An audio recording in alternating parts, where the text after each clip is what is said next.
এবার পূজা খুবই ধর্মীয় গাম্ভীর্যের সাথে এবং খুব উৎসব মুখর হবে পূজা, এবং এইটার ভিতরে কোনো ধরনের কোনো নিরাপত্তার কোনো শঙ্কা নেই।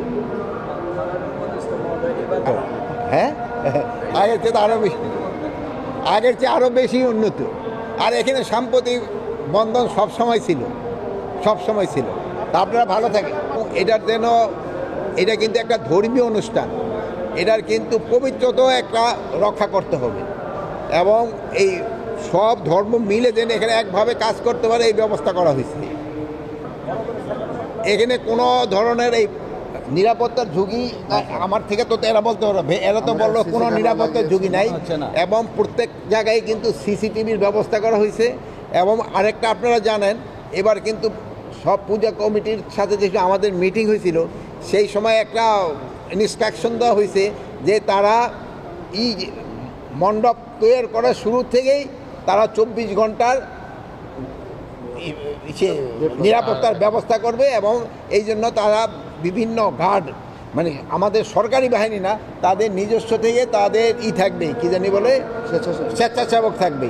এই স্বেচ্ছাসেবকরা এইটা দেখাশোনা করবে, এইটা তারা করতেছে। এবং 24 তারিখ থেকে আমাদের আনসাররা হয়ে যাবে, প্লাস আমাদের এই যে মহিলা এবং শিশু বিষয় মন্ত্রণালয় থেকেও লোক চলে আসবে।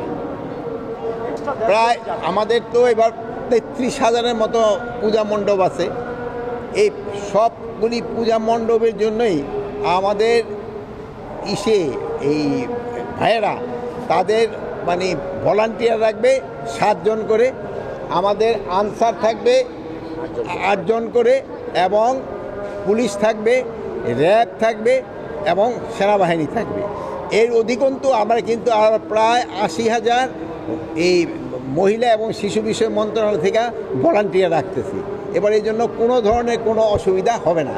আর আরেকটা জিনিস হলো, অনেকেই বলছে যে পূজা মণ্ডপের আশেপাশে কিন্তু দোকান থাকতে পারবে, বাট ওই আগে যেমন ধরেন বড় মেলাগুলি হলে হয় কি এখানে গ্যাদারিংয়ে হয়ে যায়, এই জন্য বড় মেলা থাকবে না, কিন্তু দোকানগুলি থাকতে পারবে। আর এই দোকানগুলি এই যারা পূজা পরিচালনা কমিটি আছে এবং আইন শৃঙ্খলা বাহিনী এবং প্রশাসন, তাদের থেকে সমন্বয় করে তারা দোকানগুলি দিবে। আর এখানে যেন কোনো রকমে কোনো খারাপ কোনো কিছু না হয়, এই জন্য সব ধরনের ব্যবস্থা নেওয়া হবে। আচ্ছা।